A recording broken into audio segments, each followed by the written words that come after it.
সব কি হতো ভগবানের ওপর। এরপরে এই সমুদ্রের পরে তো এই ভূমি নেই না কোথায় আছে জানি না, না এরপরে কোথায় ভূমি আছে জানি জানি না। লাস্ট প্রান্তে আমরা রয়েছি। হ্যাঁ এইখান থেকে একটা জিনিস আমি নিয়ে যাচ্ছি, সঠিকই হবে। কি কি হ্যাঁ হ্যাঁ হ্যাঁ হ্যাঁ হ্যাঁ হ্যাঁ হ্যাঁ। আর মানুষের বিশ্বাস হচ্ছে সবচেয়ে বড় জিনিস, বিশ্বাস তার কাছে কিচ্ছু নেই। আর ঠাকুরকে মানি কেন, ঠাকুরকে দেখেছি কিন্তু কিন্তু তার শক্তিকে আমরা অনুভব করি হ্যাঁ যে ভগবান আছে, হ্যাঁ তাই না? আমার এখানেই তো করলাম তো, হ্যাঁ হয়ে গেছে। ধান ঝাড়া শেষ, এগুলো সব মিস করলো তোমার ওরা। সঞ্জয় হ্যাঁ মা তো মিস করলো কিন্তু।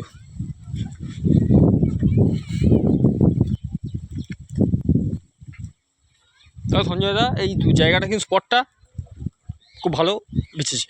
হুম হ্যাঁ স্পট ভালো বেসেছে, হ্যাঁ কিন্তু ভালো করে ইউজ করতে পারলো